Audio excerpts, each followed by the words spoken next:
For 70 years, the Corvette was the working man's hero. It was the car you bought when you couldn't afford a Ferrari. It was fast, sure, but it was never royalty. It was never the king. Well, rip up the history books because the 2026 Corvette Zora isn't here to compete with Ferrari. It is here to execute them. We are talking about 1,250 horsepower. All-wheel drive, 0 to 60 in 1.9 seconds. This isn't just a car, it is a declaration of war. Named after the father of the Corvette, Zora Arkus-Duntov, this machine fulfills a prophecy made half a century ago. Today we are looking at the most powerful, most expensive, and most insane American car ever built. Is this the greatest Corvette of all time, or just a science experiment gone too far? Welcome to New Car. Let's meet the king. To understand the Zora, you have to understand what Chevrolet did. They didn't just build a new engine, they took the two deadliest weapons in their arsenal and welded them together. First, they took the LT7 engine from the new ZR1. That's the 5.5-liter, twin-turbo, flat-plane crank V8 making 1,064 horsepower on its own. That engine screams to 8,000 RPM and sounds like a demonic chainsaw. But then, they did the unthinkable. They stole the electrification system from the Corvette E-Ray. They bolted a 186 horsepower electric motor to the front axle. The result? A combined 1,250 horsepower and over 1,000 pound-feet of torque. This is the Frankenstein powertrain we dreamed of.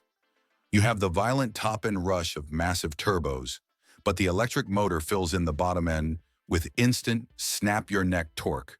Turbo lag is dead, and because the front wheels are pulling while the rears are pushing, this thing launches harder than a Bugatti Chiron. Let's talk numbers, because they don't even sound real. Chevy claims a 0 to 60 time of under 2.0 seconds, but independent testing rumors suggest it might be closer to 1.8 on a prepped surface. The quarter mile? It disappears in under 9 seconds. You can do a 9-second quarter mile in a car that has air conditioning, a warranty, and cup holders. And then there is the top speed. With the standard Aero package, the Zora is projected to hit 233 miles per hour. But if you opt for the ZTK track package with the massive high wing, you trade some speed for gravity-crushing downforce. Over 1,200 pounds of it at speed. This isn't a dragster. It's a track weapon that recently set a rumored Nürburgring lap time of 6 minutes 49 seconds, destroying the Porsche 918 Spider. Visually, the Zora is terrifying. It takes the wide-body ZR1 chassis and adds even more aggression. We are seeing massive cooling ducts for the batteries, a new vented hood, and active Aero flaps in the front splitter. The spy shots show a split-window engine cover design, a nod to the 1963 Corvette, but functional for heat extraction. Inside, the Great Wall of Buttons is gone, replaced by a more focused fighter jet cockpit with new screens dedicated to hybrid telemetry. You can see battery temp, motor output, and tire temps in real time. And yes, there is a stealth mode.